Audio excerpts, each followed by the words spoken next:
Wife tells husband an unsettling truth about herself before disappearing without a trace.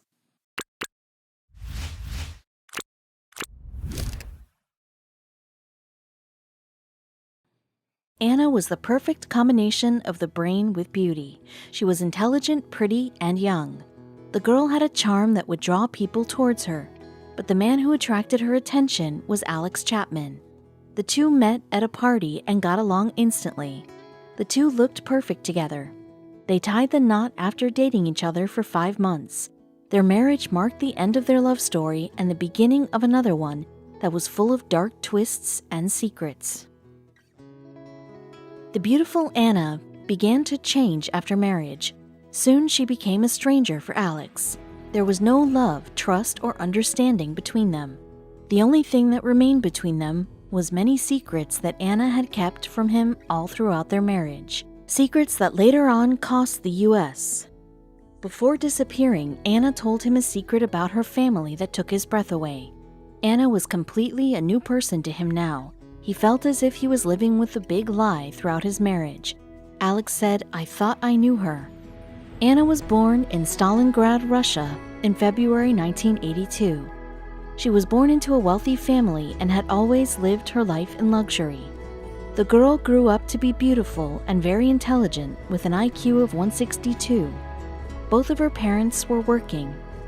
Her mother was an eminent teacher and her father was a prominent Russian diplomat. The woman was very much attached to her father. However, due to work, her father lived in Kenya.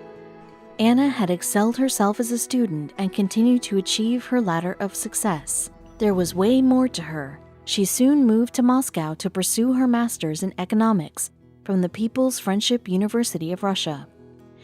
Anna loved traveling, and so she would often fly to different parts of the world exploring them. In the year 2001, she made it to London. The girl loved London and especially its nightlife. She started hitting clubs every night. Very soon, she had adapted to the local nightlife in London. It was during one of her visits to clubs when she met Alex Chapman.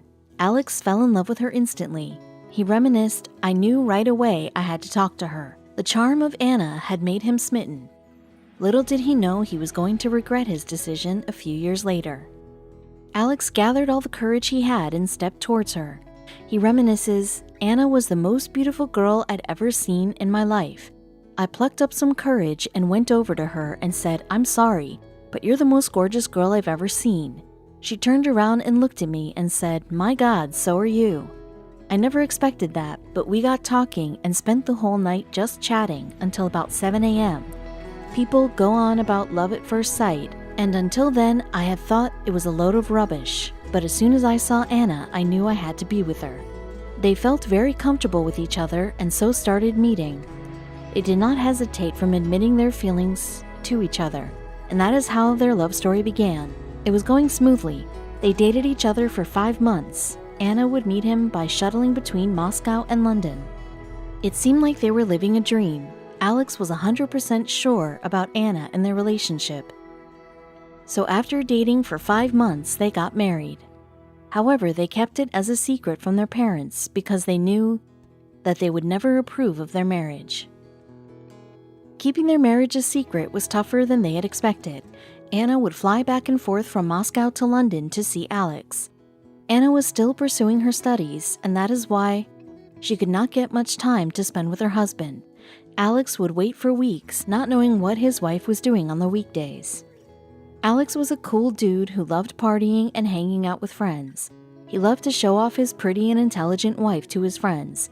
Just like Anna, Alex too loved going on trips. So whenever Anna would get time off her studies, they would go on long trips. Few months had gone by and it was time for Alex to meet Anna's father. The pair flew to Africa to visit her parents. No need to say Alex was nervous and excited at the same time. However, his meeting with her dad did not go the way he had expected.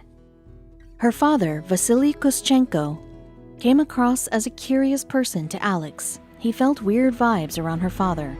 He seemed to be a proud and serious man. Alex said, "Anna's father paid for us to go on honeymoon to Egypt for 2 weeks and then to Zimbabwe, where her parents were living. Her dad was scary. He was very concerned about which direction my life was going, how I was going to earn my money. Anna told me he worked as a diplomat for the Russian government. It was only much later that she told me he had. Alex learned that Vasily had a great influence on Anna. Clearly, Anna was very fond of her father, and Vasily too was very possessive of her. However, Alex and Vasily could not get along. Vasily was very much skeptical of him. After spending a few days in Africa, the newlywed couple headed back to London. The visit was a traumatic experience for Alex. He felt so relieved when they came back to London.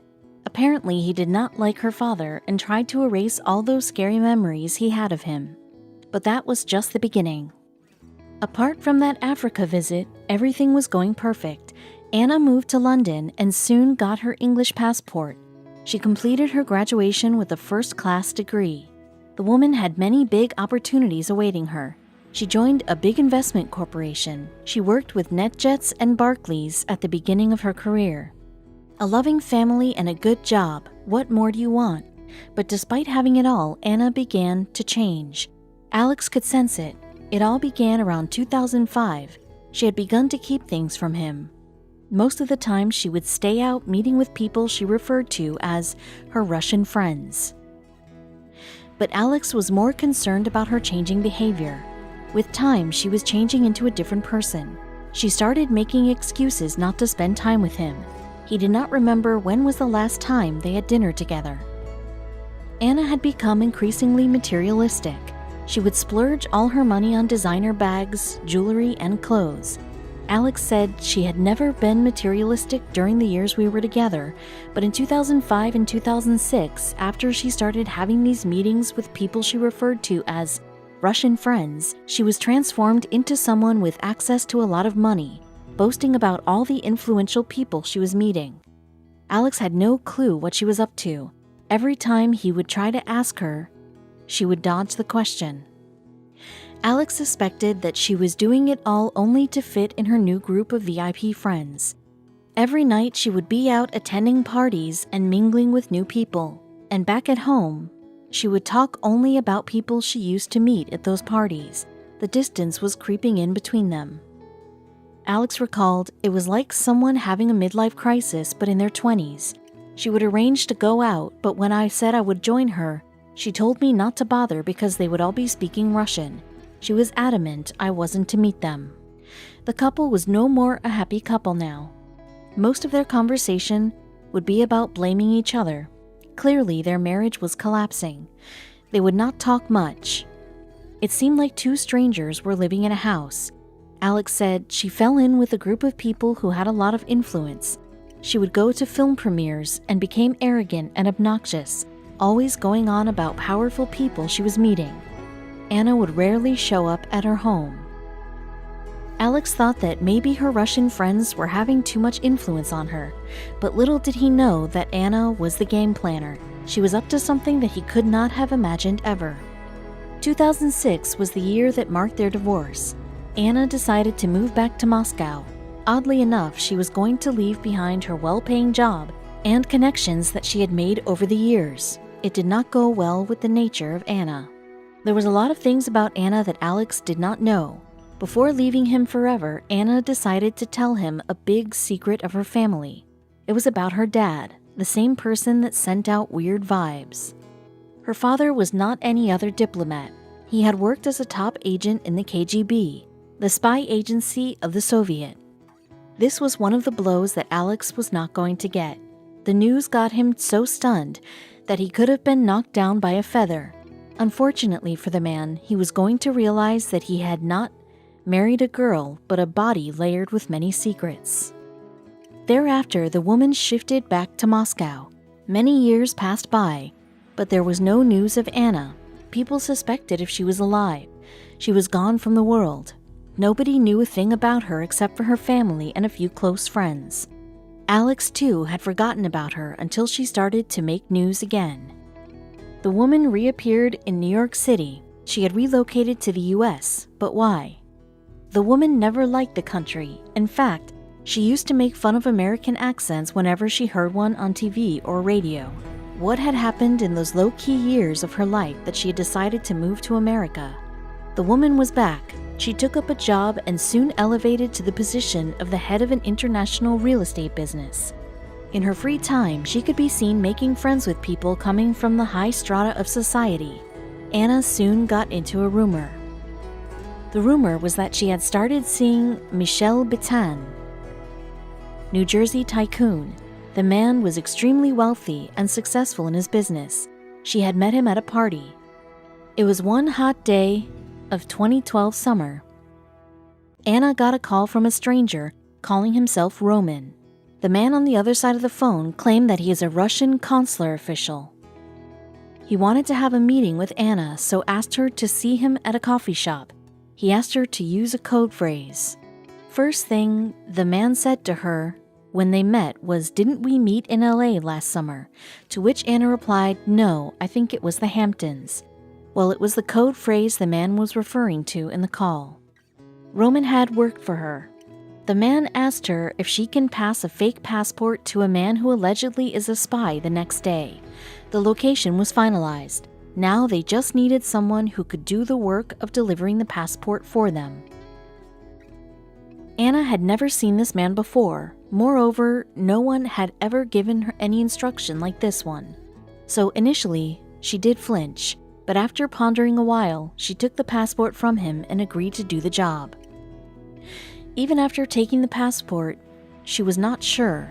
So when she was done with her meeting, she got herself an untraceable burner phone and called her father to seek his opinion. Her father suggested her otherwise. Vasily, too, found it odd, so he told her to give the passport to the police immediately. If it's a trap, that is the only way out. Police would not suspect her, as she herself handed over the passport to them.